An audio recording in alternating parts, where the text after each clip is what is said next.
Hey everyone, John here, and I think this might be my last video, or at least my last discussion, depending on when this goes up. To join me for that, the privileged people here, we got Steve Bowling. Hey Steve. Hey, how's it going? Not bad. And we also have Mr. Nate the Hate. How you doing? Not too bad, can't complain. Alright, well we gotta complain a little bit, because we're here today to decide which expensive piece of plastic is the best one.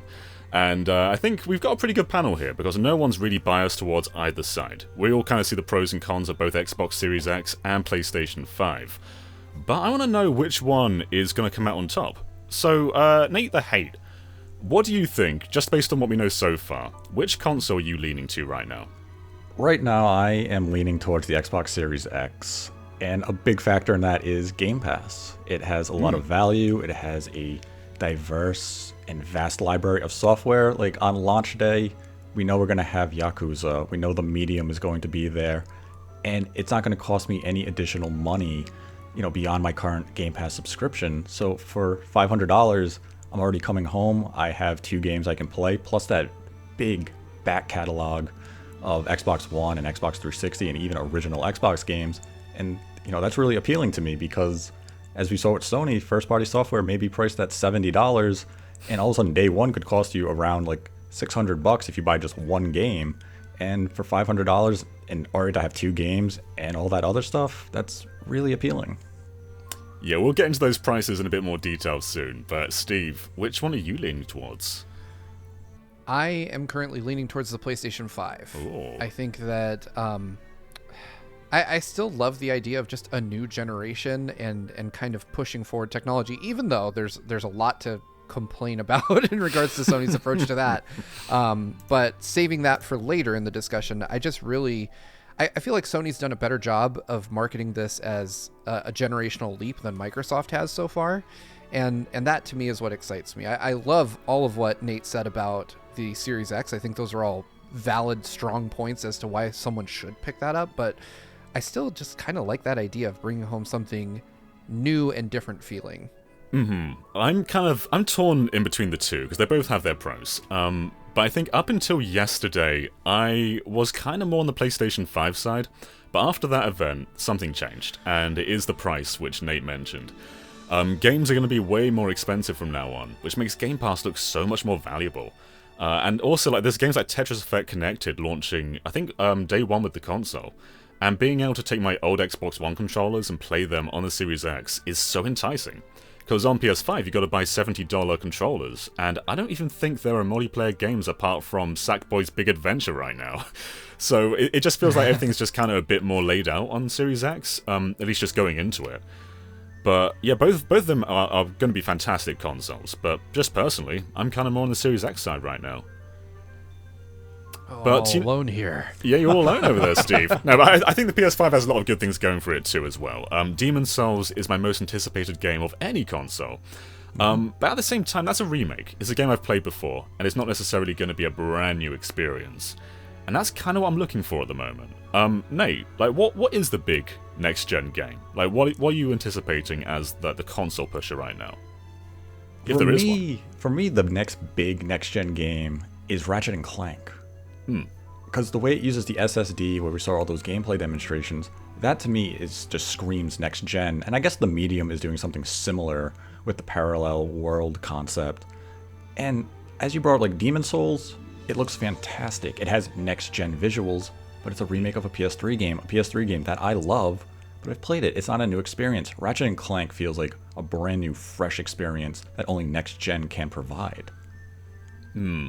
I am kind of waiting for Microsoft to bring out that game. So far, they have done a lot of pre-rendered and in-engine trailers. I think Fable is... When we finally see Fable, I'm sure it's going to look amazing. But the problem is we haven't seen it. The only actual Xbox Series X game we've really seen is Halo Infinite, and that was even running on PC, and it's been delayed. So we don't really have that idea of what's really going to be the big headline game for that system. But I don't think that's a huge problem, to be honest. I think Game Pass in its own is what's going to push it. Because we know at the moment, PS5 and probably next-gen Xbox games are going to be $70. What do we think about that? Just that price increase of $10. Is that a problem? And I'll get into why I think it's more of a problem in a bit. But just based on you guys being Americans, is that a problem? I'm waiting for Nate. I'll go. So yeah, it's a problem. $10 is, it's hard to pin down the value of money because it varies person to person depending on your circumstances. But I don't think anybody's going to argue that $10 more per game is a bad thing for the consumer. Like it's hard to swallow that games now cost $70. Controllers in the case of the PS5 now cost $70. Like the cost of entering into this next generation is higher than it ever has been before, and that's going to limit people's ability to pick up new games for these systems, assuming at least on the PS5 side.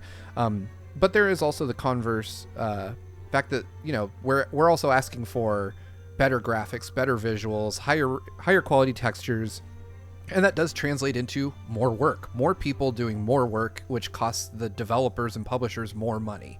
And I guess that's, it's kind of natural that would be passed down to the consumer at some point. But that being said, I don't think that I can in good faith argue that it's a good move for us, the end user, to have to bear that cost. I would much prefer games were still $60. Yeah, it's definitely going to influence my buying habits. Now, a game that I may have just said, oh, that's a big release, $60, I'm going to, drop down the money without hesitation, I may kind of give a second thought to now. Because let's say you buy 10 games a year, well, that's an extra $100 a year you're spending on games. And I understand you break it down game to game, it's a $10 price increase. But it's definitely going to impact buying habits because $70 is a lot for a game, especially, say the game's only 18 hours. You may not feel as though you got your money's worth. And we already have that, discussion going on today that people don't feel they're getting the value of their dollar for some of the games releasing. But on the business end, this definitely should have happened years ago. Games have been undervalued for the better part of a decade.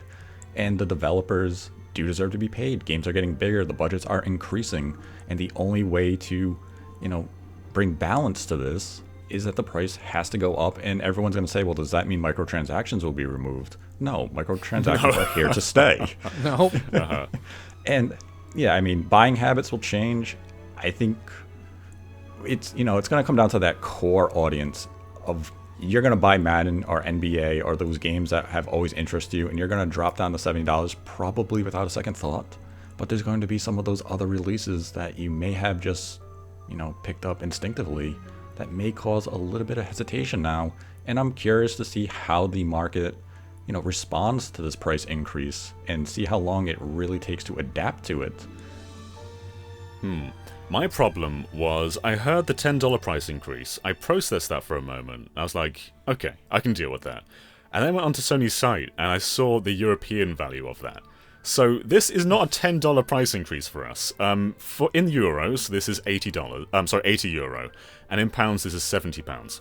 And the equivalent in dollars for euros would be, I believe, this would be $95 if you're converting the €80 there. Wow.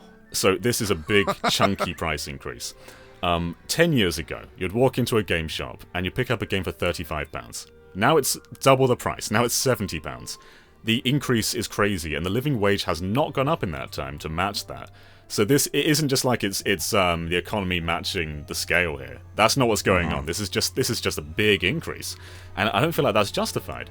I feel like this is going to make the UK and European market crash in a sense. The sales will go down. Like, people aren't going to put up with this. Yeah, I imagine that a lot of people will be waiting for sales on both sides of the pond. I think that $70 will entice more people to, like, oh, hey, I'll wait for a PSN or an Xbox Live sale to pick this up. Like a lot of people on PC do now with Steam sales, right? They'll forego getting a game on launch day and wait for a discount later on. And in the case of, in your case, John, I imagine that'll be even more pronounced, more extreme, because it is a much larger increase. We're talking, games doubling in price in 10 years. Yeah. That is insane. I never thought about it in that way, but that would be a nightmare scenario over here. So I can't imagine what it's like for you guys over there, but that is awful. It's not good. There's no nice way to put it. Yeah. But yeah, I just can't, like, how do you go, smoothing that over with consumers? Like, Sony has to know that this is a really bad look. Do And they, though? there has to be something. I mean, that's the question. I mean, and the other question, like you brought up sales, is the standard price that we know of today of $59.99 going to be considered a sale price for these, like for some of these games? Imagine? And like that's one of my concerns, is that if you are pricing these games at $70 due to the budgets of game development, are you going to hesitate now to actually offer some of those substantial sales? Because we've seen Sony, they come out with The Last of Us Part 2 in, what was it, June, and I've seen the game on sale as recent as like last week for about $35. And Yeah, I mean, so that's a Sony pretty games do steep not keep discount. their value. Right. And now is Sony not going to have those type of sales after only 3 to 4 months? Are they going to hold their value, kind of like we see from Nintendo? Because if they do follow this similar trend that Sony games all plummet in price after only a few months, then the consumers are going to respond and they're just going to wait, and you're going to see abysmal launches for some of the software once people catch on to that. Or Sony is going to adapt. They're going to take that Nintendo business model, and the games are just going to sit full priced for as long as possible. And that doesn't help us as consumers. It's better for them on a business end. But I'm really curious how companies are going to respond to the higher price, and if they are in turn going to basically avoid offering steep discounts moving forward. That is a really excellent point. Yeah, it is. I wouldn't be at all surprised if they do hold their value from here on in. Because it seems like they want their PlayStation IPs to be as valuable as possible. They've got Spider-Man, they've got Ratchet, they've got God of War, they've got Horizon. Clearly people want these games. And I wouldn't be at all surprised if they just try and maintain that high price throughout the majority of their life. See, now, I have kind of a differing thought on that. I think that we're still going to see sales. And I think they're just going to be, increased in price by $10 or however many euros, right? I picked up God of War last Christmas for, I want to say, $20, right? On PSN. I picked it up through PSN for $20. And that's something that Nintendo doesn't do. And I'm not sure that Sony maybe has the confidence in their IP to pull those Nintendo kind of power moves, right? Like, but then conversely, I also am kind of trained as a Nintendo fan to expect that those games will never drop in price now. So I just pick them up because I'm like, oh, it'll, Breath of the Wild is still $60. It'll never It's not be going to go down. less than $60. Even when Breath of the Wild 2 comes along, that game's not going anywhere. Yeah, and so I'm like, okay, Nintendo's got me. Super Mario Odyssey, still $60. Every big Nintendo game is full price through its whole life cycle. And I do get kind of like a sense of fear of what if Sony catches on to this ideology and suddenly I'm like, man, Horizon Forbidden West is coming out. I guess it's always going to be $70, so I'll just give it to you now with the knowledge that it'll never go on sale.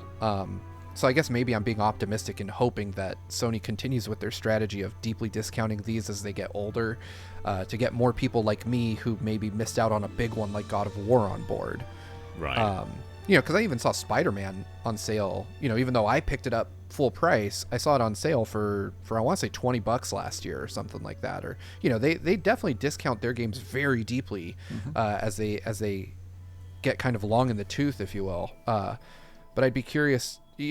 Again, if this is due to ballooning developer budgets, maybe you guys are right. Maybe we'll see that they stop offering these discounts, knowing full well that at some point people are going to pick these up. Maybe Sony is gaining that confidence. Well, this is all part of a grander point. Like, how much is Game Pass in America? Is it $10 a month? Well, it depends if you do Ultimate or just standard Game Pass. I But believe... let's say it's $10, right? Spider-Man Miles Morales, to get the complete edition with the remaster, that's $70. So you can either have 7 months of Game Pass or one game. And I think that's where the value starts to click in there. Right. Like, not only will you get all the first-party Microsoft games like Halo and Gears and Forza and Fable day one, you'll also get a bunch of third-party games day one. Like, they've confirmed Dragon Quest XI-S is coming day one, Tetris Effect is coming day one. I'm sure a bunch of other ones are coming too. EA Play is part of Game Pass now. I think as we're moving towards a much more expensive software lineup, especially on the European side, it's hard to turn down Game Pass now. That value is just going up and up and up, and it doesn't seem to be getting any worse. Somehow they're making it better each time. So for me, that's the driving factor behind Series X is I'm not sure I want to put up with this price increase with PlayStation, and I'd much rather just stick it out with Game Pass. Yeah, and Microsoft can definitely leverage this to their advantage of all our first party games from Microsoft are going to be on Game Pass day one.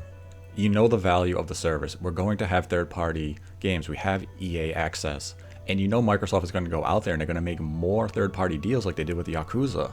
Like, let's just say Cyberpunk as an example of a major third party release that somehow Microsoft secures.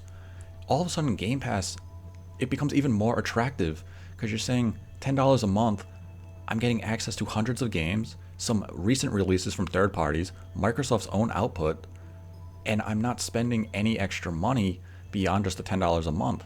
And as you said, that could take 6 to 7 months to, just to get to $70 of what a game would be costing at retail. That's a tremendous value, and Microsoft is always offering deals on Game Pass, and that's something that Sony really can't counter. They're winning. Yeah. I don't say they're winning, but they have an advantage on price in so many areas too with the Series S. So I don't actually think we covered the prices yet, but PlayStation 5 is going to be $500 and $400 for the digital-only unit, whereas Xbox Series X is going to be $500, but then I believe $299 for the Series S, which is a significant cut. Both the Series S and the PS5 on the cheaper side are both digital-only units. But I feel like that matters less with the Series S, given Game Pass is basically what most Xbox users are going to be subscribed to in the next generation, I feel. Whereas with PS5, you're kind of stuck with the most expensive digital versions. There's no real leeway unless there's a store sale. Whereas with the physical version, you're probably going to go under $70 far more often. So just in terms of just that price value, it feels like Xbox is just kind of the place to go for that. Yeah, I've been saying for a long time that Game Pass is like the best value in gaming right now. It offers, it's really the closest thing we have to a true Netflix for games, in that they've now bundled it with xCloud, which is huge. Yeah. And like you said, we've got EA, so there's lots of different ways to play on Game Pass, and smartly, Microsoft has made available these two pricing plans where you can do payments on their console, and that comes with Game Pass. So I think for the Series S, it's like $25 a month, which is marginally more than paying for just Game Pass by itself. If you go for Game Pass Ultimate and Xbox Live. And so you get Xbox Live, Game Pass Ultimate, xCloud, and a Series S for $25 a month. Yeah. That's absurd. And then for $10 more, you can upgrade that to a Series X if you want the 4K, the most powerful version. That's ridiculous. And Sony doesn't really have an answer to that. They've got their PlayStation Plus library thing that's really underexplained. Yeah. There's value there. There's value in there. I think getting access to basically the greatest hits of PS4, that's great. It's not Game Pass, though. It's not equivalent. Is it value, though? Look at some of the games that they had on display yesterday during, that demonstration of what PlayStation Plus Classic. They showed Uncharted 4. I can buy that game used for $5. PlayStation Plus is $60 a year. Like, a lot of the games they showed, they're great games. I'm not, bashing them by any means. But you can find these games for very cheap. I can buy The Last of Us Remastered for $10 brand new. Yeah, so, you're right. Like, if that's their counter to Game Pass, they need to do a lot more, and they need to explain that service in greater detail, because as we've already kind of touched on, if I buy a PlayStation Digital Edition and I go to buy Spider-Man, it's costing me $70. I buy an Xbox Series S, I have all of Microsoft's first-party published games for no additional cost, and exclusives are what you buy hardware for. And Microsoft is saying, you just have to invest $300 plus a Game Pass subscription, and you have access to everything we're putting out. And Sony's saying, we're charging you more money, and you're getting, the same games. Are you willing to, just continue to spend $70? Because they're not going to drop those digital prices anytime soon because of the profit margins. They're making a lot more money on the digital copies of these games, and they're going to want to ensure that they continue to make that high percentage of money on digital offerings, especially those $70 games. No game in that collection showcases that more than Persona 5. Like, Persona 5 Royal came out this year, right? And so they thought, that's too recent, let's just give them vanilla Persona 5 in this collection. And that is such a different thought to what Game Pass is. Game Pass has given me so much value, and I wouldn't even consider myself a radical Xbox gamer. Like, I play Xbox every now and then.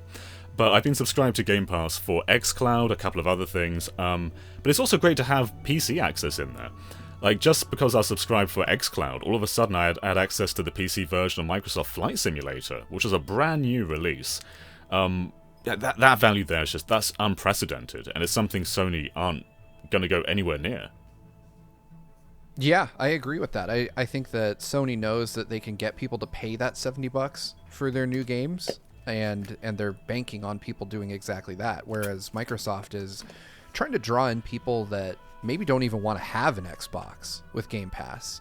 I mentioned this in one of our previous videos, but I was talking to someone just the other day who didn't own an Xbox and subscribed to Game Pass so that they could play Xbox games on their phone. And that alone is kind of indicative of the difference in thought processes between Microsoft and Sony. Microsoft is trying to cast, I think, a far wider net than Sony is. It's kind of like their own version of Nintendo's Blue Ocean strategy here. So, do you think it matters how many units Series X sells? Does that even showcase their success? Does that matter?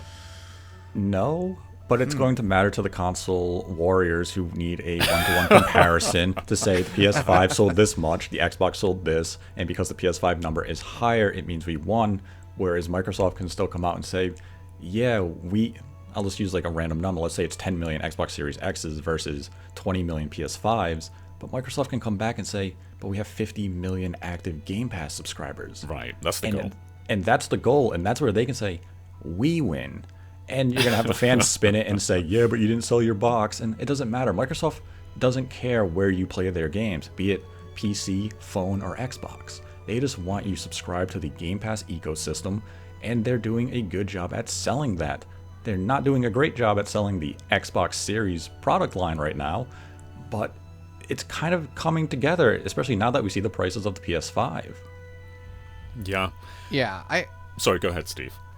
I was going to say, I love the idea of what Microsoft is doing. I think that they're not maybe executing their messaging perfectly about it.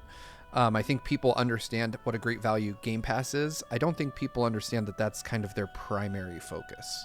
I think that a lot of people like us that follow this information understand that, but I think your average gamer doesn't understand that Microsoft is less interested in selling you a hardware piece than they are in subscribing you to a service. And I think the Xbox Series X, as kind of the way I'm looking at it almost in this generation, is having an xCloud server in my house versus having, access to one only remotely. Because, and this is something that I think a lot of people don't talk about either, you can use the Series X as kind of an xCloud server. You can connect to your own Series X over someone else's Wi-Fi and play your games that aren't necessarily part of the service.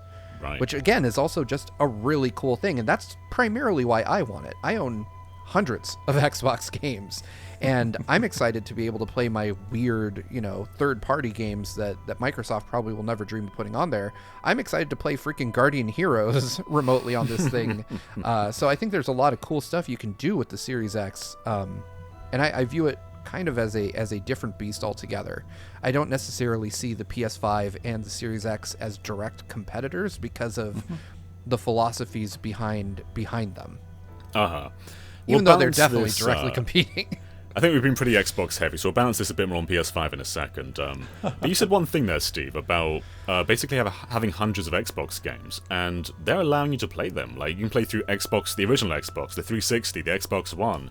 They're all backwards compatible, and the Series X is even enhancing a lot of them, in a similar way to what One X did, but even further than that. So, like, to put in Morrowind from the original Xbox and play that in 4K, like, that's an amazing enhancement, and it's something that PS5 is doing to an extent with PS4 games, but they haven't been focusing on that. We don't know to what extent or to how broad it really is. I think they said like 99% will be compatible, but what does that mean exactly? What do they look like? How do they enhance? Whereas we know how it works in Xbox, and it sounds like they've really shown what they can do previously with the One X and just Xbox One as a whole. Yep. And I mean, Microsoft's been very clear with that stuff. They said they're adding HDR to original Xbox games. Yeah. Like, we've seen awesome. Ninja Gaiden. Yeah, that's crazy. We've seen Ninja Gaiden Black go to 4K. We've seen Final Fantasy 13 with all the the AI enhancements where it almost looks like a remaster. I mean, that's all amazing, and Microsoft is committed to that backwards compatibility of making those old games basically modern. And Sony is still just kind of, yeah, we have backwards compatibility. 99% of the games, 1% don't work, but we're really not touching on how we're enhancing these games. And I was really hoping they were going to detail that more during their showcase. Same. Instead, we just got the PlayStation Plus collection, and that had no information whatsoever beyond, here's some games that you can play on your PS5. Like, cool. But what are the benefits from this? Yeah. Yeah. We've been very optimistic about Xbox, so let's talk a bit more about PlayStation for a moment. Because their lineup is far and away the most interesting. And it's tricky to say that I'm more optimistic on Xbox, despite PlayStation having the more appealing lineup to me. I think it just comes down to how it's executed, but Sony's first-party games, they look tremendous. Like, Demon's Souls, for instance, looks like one of the best-looking next-gen games I've seen. Horizon Forbidden West, we haven't really seen gameplay, but still, that's a very ambitious game. Spider-Man Miles Morales, seeing that gameplay yesterday, seeing those particle effects like fly off Miles when he was doing those electrical abilities, it looks insane. It looks really good. So, in terms of first party, do you think Xbox even comes close to what PlayStation's offering? Ooh. Not at all. Not even a little bit. And I think this could have been a very different story had they not delayed Halo. I think Halo Infinite could have been the game we're all talking about at the end of this year if it was coming. That being said, I do appreciate that the footage we saw didn't look anywhere near as impressive as what Sony has shown with the PS5 from a visual standpoint. Sure. And if they need some time to polish that up and make it look even better, that's fine. But what I did see, it looked like a return to form for Halo, and that's important. But Sony just, I mean, even with just Demon's Souls and Spider-Man Miles Morales, that alone is enough to make me go out and pick up a system. I pre-ordered mine already. So I think that, as far as launch slate of games, I don't think that there's anything Microsoft is doing that really has me excited. Whereas Sony has several things, like Nate even said, at least we've seen Ratchet and Clank, and that truly looks like something you couldn't do on the PS4 or the Xbox One X. And Demon's Souls, we discussed this yesterday, John. Those load times were ridiculous. Yeah. They were so fast, and they were that barely again is existent. something that I think you couldn't do. Yeah. Yeah. And So, I I think Sony have gone on a bit about 3D audio too, and I think that's something that's hard to relay unless you're actually experiencing it yourself. But I feel like Demon's Souls, and I'm not just sure if it was just great audio design, but listening to that video, it feels like a leap. Comparing that to Bloodborne and Dark Souls 3, it's nothing like that. It feels like a giant leap in quality, and it's something I've not really heard in a game before. Perhaps Hellblade comes close, but it feels like a jump beyond that too. So that's a great feature that they haven't really advertised too well, but Demon's Souls seems like a great showcase for that. But Nate, what do you think about this? Does Xbox have something that's compelling to you, or does PS5 just have the advantage here? For right now, I'll say for that first year, Sony has the clear advantage. We still have to wait for a date for Halo Infinite due to the delay, and a lot of the software that Microsoft had highlighted in their prior showcase looks like it's coming out in 2022 with Fable and the new RPG from Obsidian. Right. And like all those games look really intriguing, but we're still, probably 18 months from seeing those games release. Whereas Sony appears to have shown us everything that they have planned probably for the first year. I mean, they just announced God of War coming out in 2021 at the showcase. Yep. And like Sony is definitely coming aggressive. They're bringing their big IPs right out of the gate. And we're going to wait for Microsoft for at least a year really to get their flow going. But, when we hit 2022, this is going to be a completely different conversation. We really have to see what Microsoft has. But right now, Sony has a clear advantage. They're taking advantage of that advantage in a very strong way. They're going to have compelling software probably every month from launch until next holiday. And, it's tough for Microsoft to compete with that. But maybe when Halo Infinite launches, if they are able to rework that game and we see visuals that meet, next-gen standards, in the the minds of fans, and we see ray tracing and all those awesome features, and the game goes through a whole transformation. Maybe Microsoft has a second wind come next holiday with the launch of Halo, and it shifts the tides of the next gen conversation. But Sony's in a really good spot. I'm just waiting for Ratchet and Clank. Once that drops, I'll pick up a PS5. But they caused me a little hesitation where I see Horizon Forbidden West is a cross-gen game. Sure. That's Can we talk about how they lied?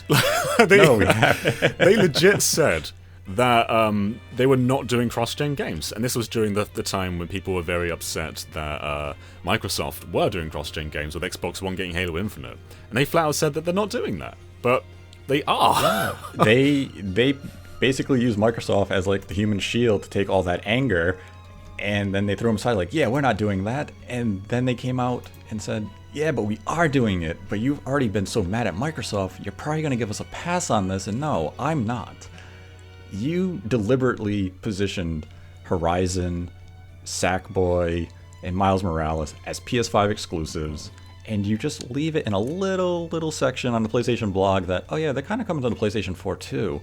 And, it causes me to, kind of take a step back saying, wait a minute, so Demon's Souls is your real big exclusive at launch, and then maybe Ratchet and Clank will say in early 2021.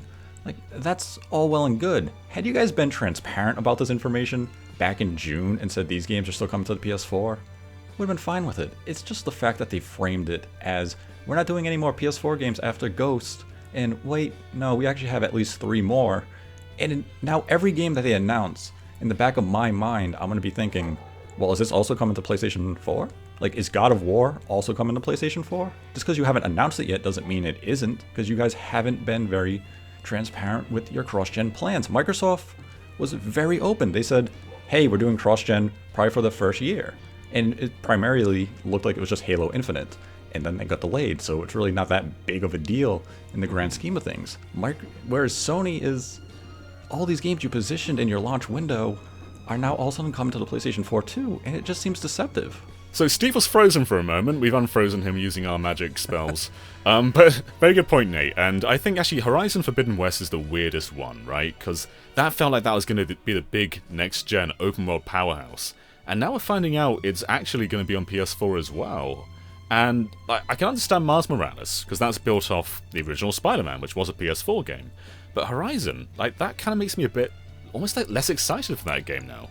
Knowing it's not really taking advantage of what the PS5 can do.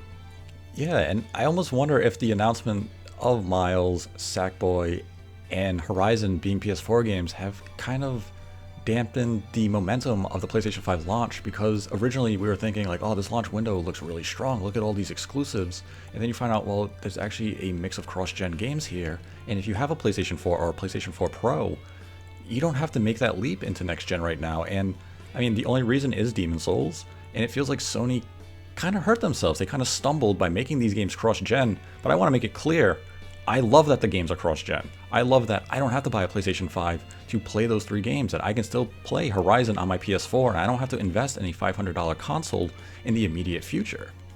Mm-hmm. Right, and we've been saying this about Xbox for months now. Like, it's cool more people can play these games, but there was a big hullabaloo about Halo Infinite in particular, because people thought it'd be limited by Xbox One, which maybe it was. We don't really know, but now that we know that PS4 is also doing the exact same thing, it kind of stings that we were essentially just lied to about this. Yeah, I'm not a fan of how they messaged this at all. I don't like that. I think they should have just been honest, because it is a positive thing at the end of the day. Like, it's good that more people have access to these games and they don't have to buy a $500 box to play them. Like, that's a good move for everyone. I don't agree with the fact that they kind of just sat in the corner and let Microsoft take heat for this and didn't say like, hey, we're doing the same thing because it's actually a good idea, especially when these companies play nice with each other on Twitter and in public. They're all have each other's backs until something like this happens, right? And now Microsoft is even sniping at Sony on Twitter about pre-order dates and stuff like that. So I I think it kind of flies in the face of the public image they try to present, that they're all happy for each other.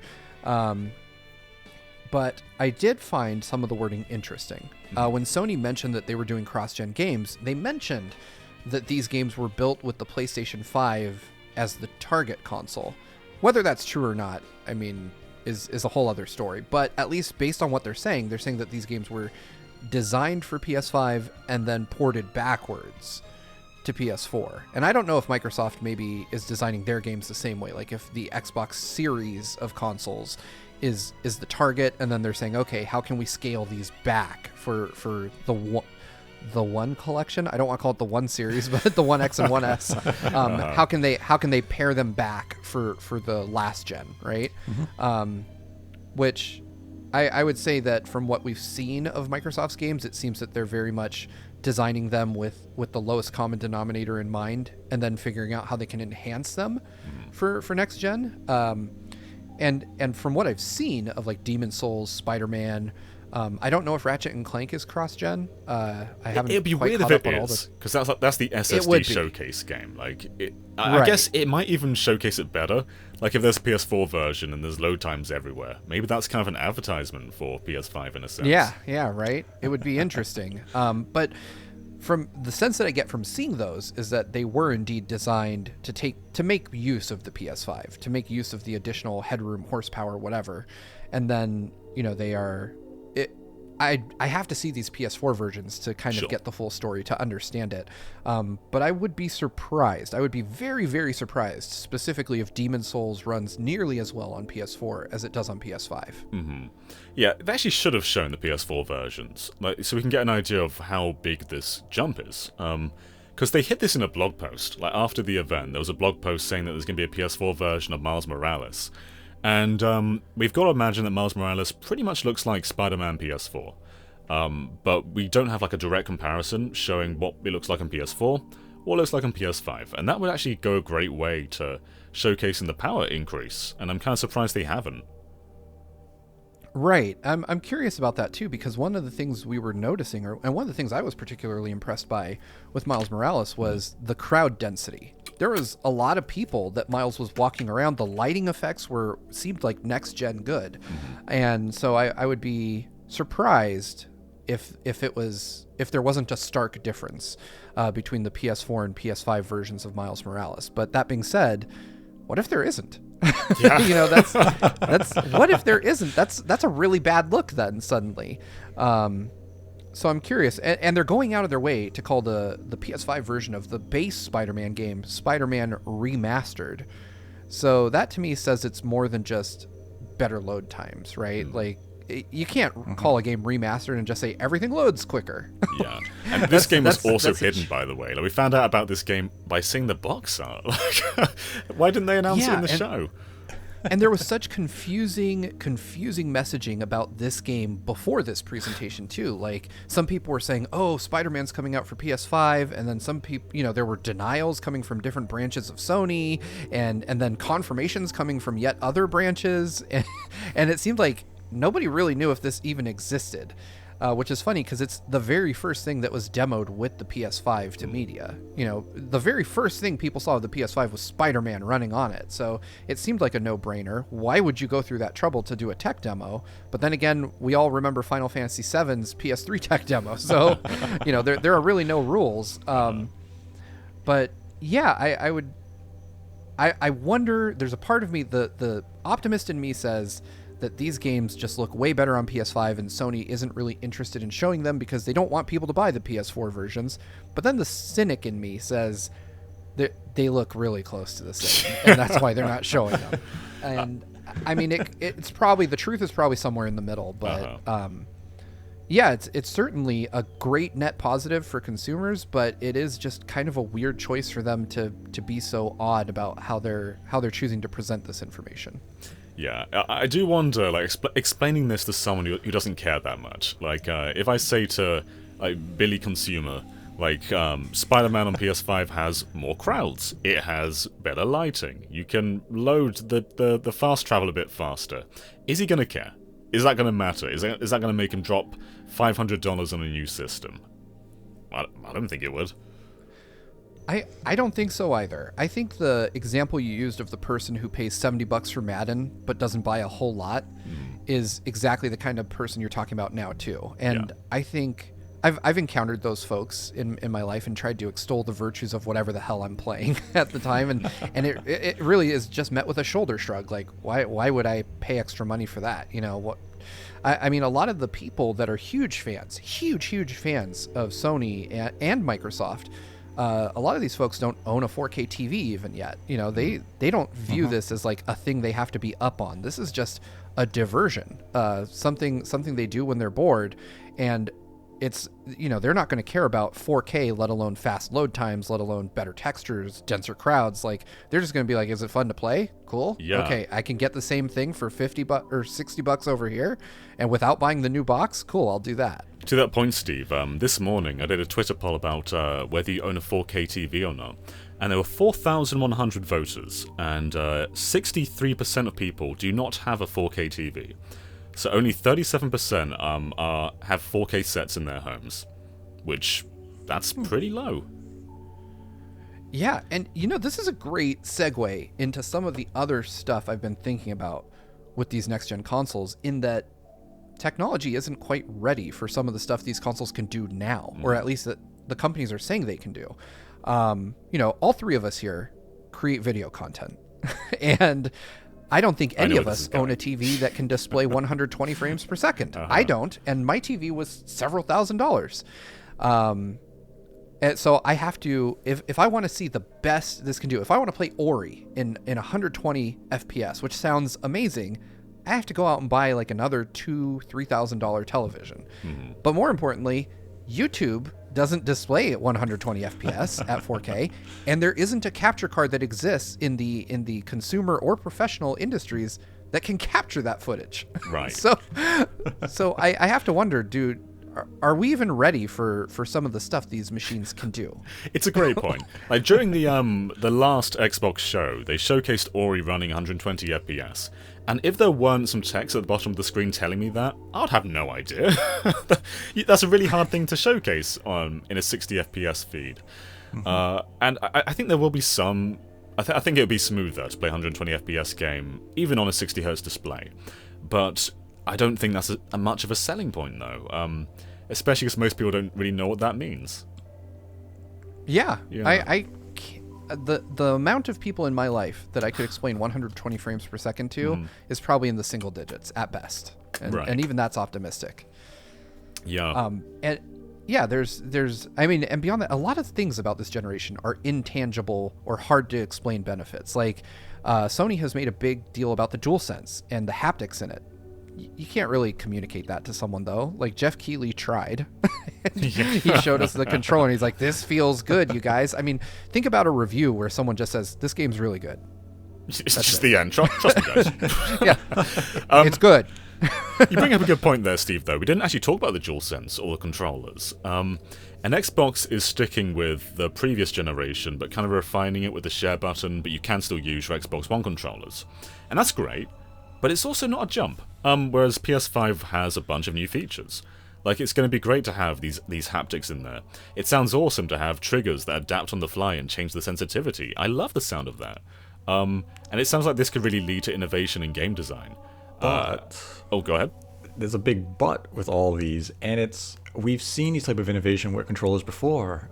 I'll use HD Rumble from Nintendo. Look how quickly it's forgotten by third-party publishers, or even first-party publishers. Like, is this going to be another instance where we see all these haptics and the triggers locking when you mess up a reload in a game, and it's completely forgotten within the first 12 months? Or are they actually going to be utilized to innovate game design? And, you know, the cynic in me says they're going to be forgotten probably within 6 months.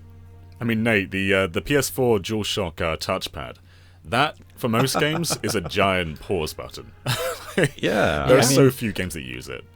I mean, even the microphone, even the gyro itself. The only game I really remember using it in is Infamous Second Son, where you would shake it and you could hear the spray ball go. I was like, this is the innovation that they hyped up. That was it. Like, come on. But then we see gyro used in so many Switch games for shooters. You could do that on the PS4, and developers just choose not to because apparently, I don't know, do PlayStation 4 gamers not want to use gyro aiming? I think there's a stigma against it. Nintendo fans embraced it probably because of the Wii. Splatoon showcased it really well. But it seems with most Sony games, people, or even just non-Nintendo at large, people are very resistant to motion. And I don't really get why. I think it's because they think you do this, whereas in reality you just kind of go like that. Yeah, they think it's waggle. Where the one innovation I wanted Microsoft to embrace for this generation was to add gyro to the Xbox Series X controller, and the fact that they didn't is a disappointment to me. It is. Yeah, I have to say the one thing I'm most disappointed about with the Xbox is the controller. And it's not that it's a bad controller. I've got one right here. It's it's a really great controller, and they're making some tweaks, and it's hard to say if it'll be better or worse. I felt that the 360 was pretty close to perfection. Then the One came along, and I slowly became more accustomed to that. And now I'm kind of looking at the Series controller and thinking, okay, maybe these adjustments will improve even further. But I feel like Microsoft has become like the new PlayStation, where the controller just kind of barely changes generation to generation. Yeah. And I'm getting it was okay with One. From the original Xbox to 360 was a massive improvement. Then you kind of got this marginal improvement with the One, and now by the Series releasing, I'm starting to feel a little bit fatigued from this design. Same as DualShock. I got 1, 2, and to the point where when the 3 came out and they showed the boomerang, I didn't like it, but I was like, at least it's different. Sure. And then they went back to what was safe, and with the 4 they kind of still stayed there, and I'm glad that they're kind of just throwing it out with the DualSense and doing something that feels new. One of my favorite things about Nintendo as a company is that there's almost no blueprint for their controllers. They just, take whatever they think feels good and make something that every time feels fresh and is always of high quality. So I think that there's no argument that Microsoft makes a bad controller, but I think they're starting to settle into being that company that makes a boring controller. For sure. I do feel like the DualShock 2 and DualShock 3 were in much greater need of a refinement. Like, they aren't the most comfortable. DualShock 4 was a great jump in comfort. Whereas the Xbox controller, it's been comfortable since the 360. Arguably since the Xbox... what was the smaller Xbox controller called? Just the S or something? Yeah, the S controller. Yeah, so like they've been in a good place since then, but I do agree. And I feel like gyro in particular would be a great improvement, because right now a lot of Xbox games are crossplay with PC, and I'm one of those guys who plays Master Chief Collection on PC using a controller with gyro, and I hold my own pretty well. And I feel like if they were to, Master Chief Collection is getting crossplay with PC soon, and the way that's going to work is if you use a keyboard and mouse on Xbox, you'll be matched with PC players. That's a great thing. But I wish they would have allowed gyro to be in there too, like natively. In the controller, just matching with PC players that way. And it feels like a great miss that they're not doing that. And even Sony are starting to embrace it. Like The Last of Us Part 2 had a gyro update. This could be the future, but it's kind of held back by Microsoft's lack of ability to even participate in that. Yeah, it's strange to me, because it feels like for a company that kind of understands the direction people want with their personal technology, with xCloud being playable on tons of devices, and understanding that people don't want to be tethered necessarily to a box at home anymore, which Nintendo proved with the Switch, they seem awfully reticent to innovate in the controller space, which is, for them, there's a ton of improvements they could make to this thing. And like you said, gyro is a really big one that they're missing on. It's a very popular addition. One thing I was going to say is I particularly, and because of gyro, I think PlayStation is the only platform with a keyboard I enjoy using. Because that's such a good keyboard. Yes, I love just moving the cursor around. It's so good. Yeah, and even Nintendo doesn't do that, which is odd. Yeah, but yeah, it's something that makes typing messages out on PlayStation infinitely preferable to me than no one on talks Switch about that or too. Xbox. Like it's a really good feature. I never hear anyone praise the keyboard on PS4, but it's awesome. Yeah, well, there you go. Yeah, like great minds. Sure. Speaking of Nintendo a bit though, coming into the next generation, is Nintendo going to struggle? And we'll talk a bit more about how they may not soon, but do you think, with their lineup at the moment, they have Mario 3D All-Stars, they have Hyrule Warriors Age of Calamity, they have Pikmin 3 Deluxe, they have Mario 3D World, they've got Monster Hunter Rise coming up. Are they going to have a problem with Xbox Series X and PS5? No. Why not, Nate? I mean, let's look at it this way. 2020 is a world of just unmitigated disaster. It is an age of calamity. And the only game company who's doing incredibly well is Nintendo. And that's going to continue. I don't think they are directly competing with PS5 and Xbox Series X. And Nintendo's still going to produce their own great games. People are buying into it. They have Animal Crossing. The Switch is going to sell, maybe 30 million units this year. And that's Wii and DS type numbers. And there's still so much uncertainty about the next gen, be it cross-gen games or just, the uncertainties of what is 2021 going to bring. Are we still going to face game delays? Are these exclusives still going to release on time? Like, what's going to happen? And this hardware is priced high. It's expensive. The games are now, more expensive. And Nintendo's sitting there with this nice little affordable handheld, reasonably priced software that never goes down in value. And they're going to ride that tide as long as they can. And I think they'll be fine. They might hit a bump, come 2022, but they may have a solution to that. 2 points, Nate, actually. Reasonably priced software. You're kind of right. Like, going into the next generation, PS5 and Xbox Series X, their games are going to be $70. Nintendo's still going to be $60, presumably, unless they jump on board with the higher pricing.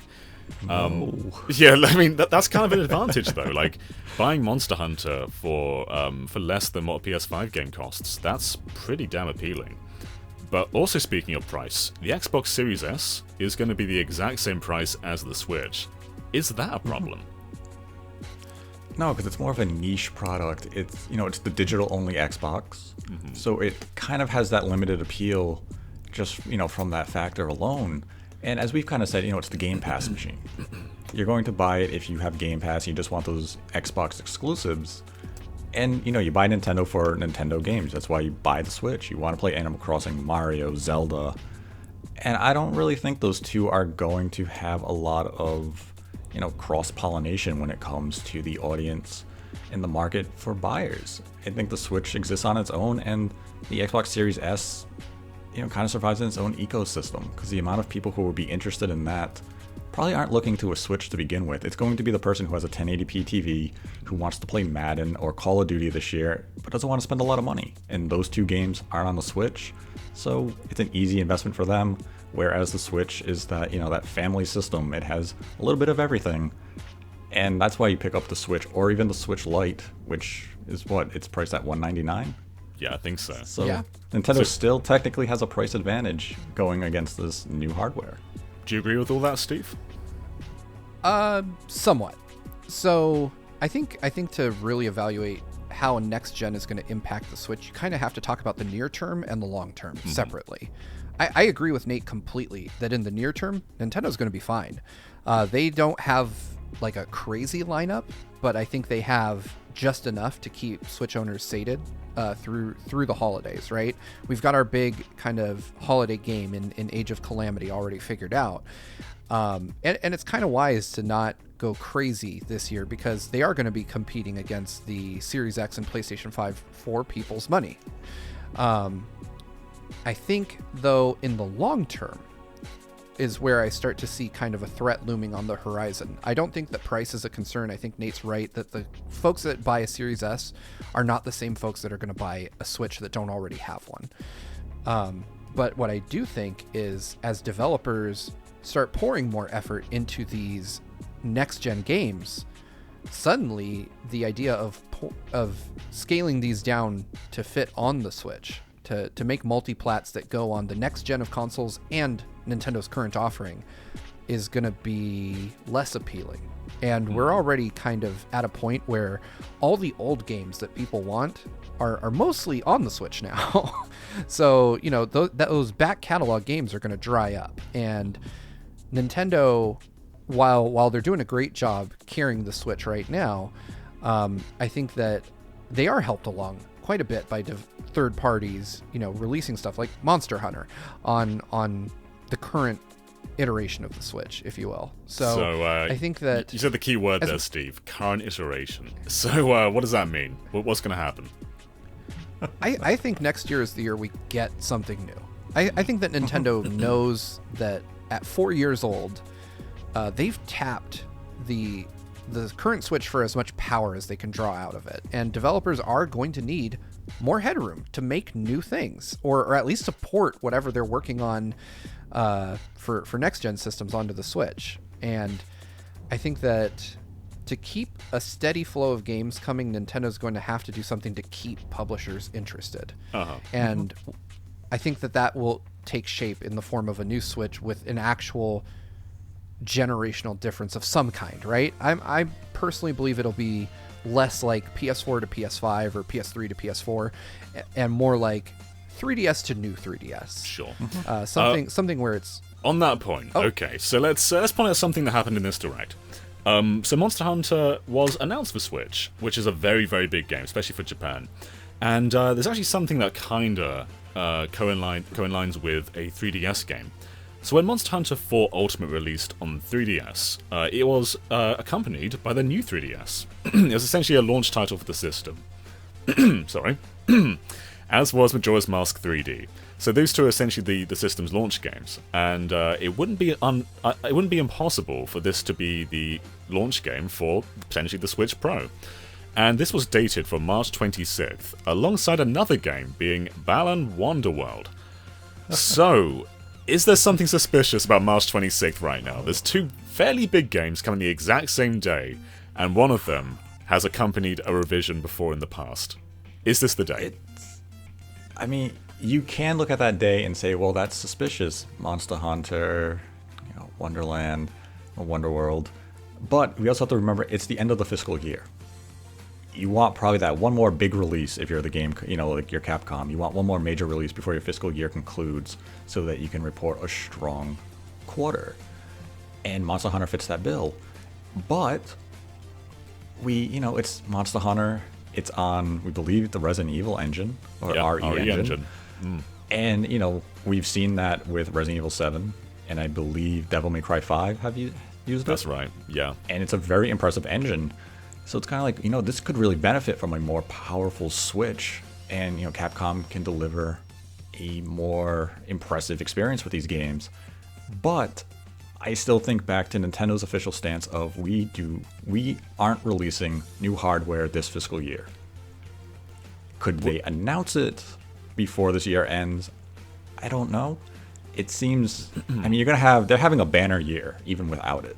So do you wait until April to announce it for the new fiscal year, and then you release it later in the year with Breath of the Wild 2? Which of these games would actually benefit more? Breath of the Wild 2 or Monster Hunter? Which would benefit Nintendo to move hardware? In Japan, it'd be Monster Hunter. Breath of the Wild would be more worldwide appeal. It's really tough to gauge. It is. I think we can cut some slack with March 26th for being this fiscal year. It's right at the end. It's right at the very end. But it's also worth noting that there's not been a Monster Hunter Nintendo game without a limited edition console in some time. All the 3DS games did. Even the Wii U one did. So it's strange that this game doesn't currently have a limited edition announced. I think Generations Ultimate on the Switch had a limited edition console. I think you're right. And what I was going to say is I agree with Nate that, or at least, as I'm interpreting what he said, I think that we're not seeing a new Switch launching with Monster Hunter. I do think Nintendo's going to wait till Breath of the Wild 2 or some other large game that maybe we don't know about is ready to go with this thing. I don't think Nintendo's going to launch a brand new generation of Switch without some strong first-party effort behind it. But I do think that we would get a limited edition console with Monster Hunter to help clear out existing stock of the current version of the Switch. I think that we get something later in 2020, like in the summer or maybe even in the holiday season. Who knows? Sure. As the next gen consoles are coming up on their first anniversary, and Nintendo just owns the holiday season with their own next gen launch all to themselves. But I think we'll either get it in summer or holiday 2021, and I think it will come with something really big from Nintendo, with Breath of the Wild 2 currently being the obvious candidate for that. I'd agree with I'm that. personally going to stick on the March train. I don't think it's necessarily going to happen, but I want it to happen. Also because it kind of copies their first year, being the March slot. There is the one thing that I think works in March's favor, and that here in the U.S., March is tax time. Sure. So a lot of folks have money in their pocket that they wouldn't otherwise. And March in 2017 was a brilliant time to launch the Switch. You know, most employed adults had their tax return ready to spend on something. And Nintendo dropping a new console with a new Zelda at that time really fit those plans nicely for a lot of people. Yeah. How are we envisioning the Switch Pro, if it even is a Switch Pro? The way I've always seen it is Nintendo, they have the handheld cover. The Switch Lite is the standalone handheld unit. The current Switch is the hybrid. And neither of those really collide with each other. They stand just fine. If anything, they're a boost to each other rather than anything being taken away from the other one. And I think that's a very smart train to just continue on with. And one area which they don't have right now is just a TV-only unit. Kind of like a PlayStation TV. Like, basically a smaller Switch without the battery, just the core components, and with that being able to focus a bit more on power. So yeah, what I'm kind of envisioning is maybe a 4K capable Switch, but you can't take it on the go. It's strictly a console-only unit. That's an interesting take and direction Nintendo could go. I mean, it's kind of a limited audience, though. It is. Like, how many people are really going to invest in that, product? I'm more envisioning, more aligned, like the new 3DS. They're going to come with a more premium shell, an improved screen, maybe more, internal memory and better performance. We've seen NVIDIA do great things with DLSS, where they have control on PC being rendered at like 540p, but due to the AI enhancements, it actually looks almost like a 4K game. And I think that would benefit Nintendo in a major way. If you have that, especially in handheld or docked mode, where you're pushing way beyond your technical strengths and you're delivering a clearer, image.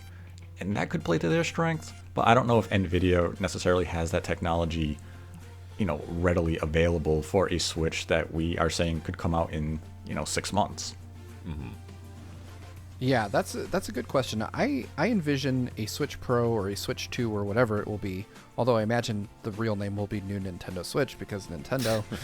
But I envision that we will get a console with a marginal bump to its existing specs. Something like a new Tegra that gives us like 1080p in docked mode and maybe up to 1440p on a good day. Or, I'm sorry, 1080p in handheld mode and up to 1440p on a good day in docked mode. I don't think we're going to see 4K just because the thermals on something that could even upscale to 4K would be ridiculous to keep in a handheld form factor, not to mention battery life. And the only way I can envision 4K working on the Switch is for them to include Thunderbolt and then to include an external GPU in the dock, which would exponentially increase the price. Sure. We're talking $500, or even north of that, because Thunderbolt licensing fees are just ridiculously expensive. And I don't see Nintendo ditching USB-C for a proprietary port on a new model, because people love that it uses a standardized cable now. But what I do see is just something with like an increased, a new system on a chip that has just increased raw performance capability, but is still of the Tegra line so that, it's fully backwards compatible. I can't imagine Nintendo having people toss out their existing Switch libraries. But I think the main unit will have a much better screen. I don't think the existing Switch is even an IPS LCD screen. So I could see them, improving the screen, maybe getting rid of the chunky bezels on the existing Switch. They are chunky. And some type of improvement to the Joy-Con. I mean, Joy-Con are not the best controllers Nintendo has ever released, and I think Nintendo knows that. They've had issues with drift, they've had manufacturing problems. I could see them improving the Joy-Con, maybe even making them magnetic, which was an original idea for the first Switch. But I see this new console taking over the $299 price point, and the existing one moving down to $199, and maybe even dropping the existing Lite to $99. Wow, yeah. Which would get you into the Switch ecosystem at a bargain. So I could see that being kind of the way forward, giving us a new $300 console and finally price dropping the 4-year-old version. Yeah. I think one thing to take into account too with software is if this revised unit does come along, and it is a much more capable machine, Developers will start to develop games with the 50 million Switches that already exist in mind. Like, they can't make games that won't run on that unit. That's just not going to happen. Like, they've tried it with other Nintendo consoles, like New 3DS had Xenoblade exclusive, and it didn't sell well. Ignoring such a large install base is unlikely to happen. So, do you think it's really going to change that much? I do. Okay. So when you develop a game for the Switch, they have basically profiles, right? And you can test against those preset profiles. They have handheld mode, docked mode, and they could easily add a third profile where just CPU clocks are higher, memory available is higher. And from what I understand, and I'm no developer, so I could be completely wrong, is that when you build a binary for the Switch, these profiles are already accounted for, and you can further tweak and optimize, how things work in those profiles. But from what I understand, it's one of the easiest consoles to optimize games for. It's not like the difference between you have to test with different dev kits for a PS4 Pro versus a PS4. From what I understand, the development tools before you even get onto actual hardware let you simulate these pretty accurately. So I think that developers could introduce support for this new hardware profile fairly easily, and all you'd see is an uptick in performance. But I do agree that there's, any new profile adds more work, but I don't think it's as crazy as, say, optimizing for both PS4 and PS5. Sure. Anything to add there, Nate, or is that basically our thoughts on what Switch is going to do next? Yeah, I would agree with what Steve has said there. I mean, I think people have to keep some realistic expectations, because it is going to be a case of any game made for the Switch Pro, or whatever you want to dub it, is going to be compatible with the current Switch. So the gap, while it could still be, meaningful, isn't going to be a full gen leap. But it could be enough that you're going to double dip, because maybe the resolution boost or just the performance boost is enough to entice you to buy a Switch again. And if they do incorporate some of the technology like DLSS to get to like the 4K resolution on a TV, that can be pretty attractive, but they have to price it well. And I mean, because of the current Switch situation and having that compatibility, it's not necessarily going to close the gap with, the PS5 and the Xbox Series X. Any development problems that, currently exist would still exist. We're not all of a sudden going to get, Resident Evil 2 remake on the Switch Pro, because Capcom's interest would still be, we want that on the bigger user base, which is the current Switch. Right. So it's kind of a stopgap for maybe Nintendo experimenting with DLSS in a public setting, because they want to use it in their next-gen successor, but they want to do like a trial run. They want to see how people respond to it, and if it was meaningful enough to have an undocked and docked mode, because Nintendo has publicly experimented with ideas before. They've done, motion with Drill Dozer on the Game Boy Advance, and I think that was them saying, let's see how gyro works, and then all of a sudden, we see it in the Wii controller. They kind of publicly experiment with all these ideas right under our eyes, and we never see it until after the fact, and the Switch Pro could be an example of that. Yeah. That's true. At the start of this discussion, I asked you guys which console you were leaning towards. I'm going to throw Switch in there now. So keep into account, we've got Switch, Series X, Series S, and PS5. With all of those, which console are you most hopeful for in this coming year, in 2021?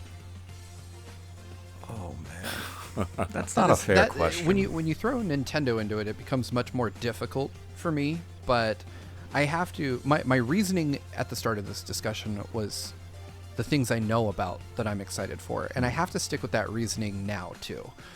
So with that, I still have to say PlayStation 5, because I have enough concrete information about it to know that I want it. I would say that I am torn. The Series X seems like the better value.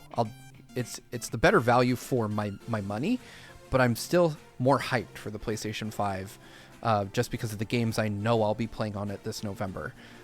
With the Switch, I feel like if I actually had real information about it, real, not just speculation, then that would easily top my list, because a Breath of the Wild 2 machine is what I want. Right.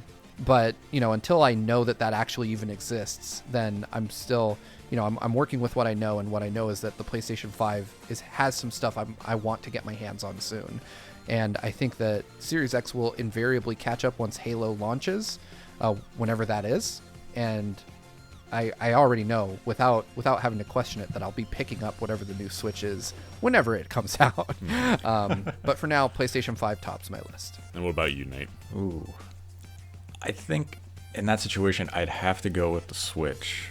Only because, the Xbox, as Steve said, Game Pass is a fantastic value. And, as a consumer, I'd love to have a Series X, have Game Pass, and just, kind of enjoy as the games are added to that service. PlayStation 5, I'm still waiting for, Ratchet and Clank, Demon's Souls, and, one other game to really sell me on the platform. I know Sony's going to have those games coming. They're coming next year. It's just a matter of they have to announce them. I have to see them. With Nintendo, they've kind of given us an idea of what to expect in 2021. We have Monster Hunter, new Pokemon Snap, 3D World and Bowser's Fury, Breath of the Wild 2, assumedly, and, maybe the 35th anniversary of Zelda brings us a collection of some sort. So it kind of seems exciting for the prospect of what 2021 could bring for Nintendo. And, it's Nintendo. You always have hopes that they're going to give you something great. And, that's kind of where I'm sitting right now. I think 2021 will be a great year for Nintendo. They've outlined a few releases already that seem solid, and they should have another strong year. Yeah. I think I'm kind of in the same boat as you are. So I think Xbox Series X with Game Pass is a very exciting prospect. Without Game Pass, that kind of falls apart. PS5 has a much more exciting and alluring lineup. But the Switch itself, I think Nintendo's first party is always going to be very strong. And they've gone from having nothing to somehow having a really good lineup in 2021. There's some great games coming up. So yeah, personally, I'm kind of on the Switch train, and I'm really excited to see where they go from here on in. But regardless of which one we're kind of leaning towards, the best thing is every system has something going for it. And we've kind of discussed each part of that throughout this discussion. Like PS5 has its Sony games, Nintendo have their games, and they have their hybrid nature. Xbox has Game Pass. There's really no wrong system to go for. And that's so good. It's been a long time since we've really had every console having such a huge pro that none of them are really the lesser of any of them. And that's great. Yeah, I couldn't agree more. There's not a single one that I can point at and say, that one's not worth getting. Uh-huh. They're all worth getting. They all have some value proposition to them that makes sense. Mm-hmm. And even with the Xbox, if you're going with the Series S or the X, you can't really go wrong. These are all great machines. And I'm excited to see where they go. I'm excited to see more information get announced for these. But like you said, they're all in a great place. And I can't imagine feeling bad for picking any of these. No. Well, this has been a long discussion, but hopefully this has made our audience a bit more open to which system that they're going to go for and the pros and cons of each one. But Nate, where can we find you? They can find me on Twitter at Nate the Hate, followed by the number 2, and on YouTube at Nate the Hate. You can also find me on Twitter at Direct Feed Games and on YouTube at Direct Feed Games. There I just have some direct feed gameplay footage. I also have a really interesting comparison up on these 3D Mario collection that should be live by the time this airs on Game Explain. And on the Nate the Hate channel, I do a bunch of podcasts and discussions. Right now we have one about the PlayStation 5 showcase and how Sony lied to us, and we go into greater detail about how Sony was deceptive and, game pricing and all that fun stuff that we touched on here as well. Awesome. You can find Steve on Game Explain. You can't find me on Game Explain anymore, so bye.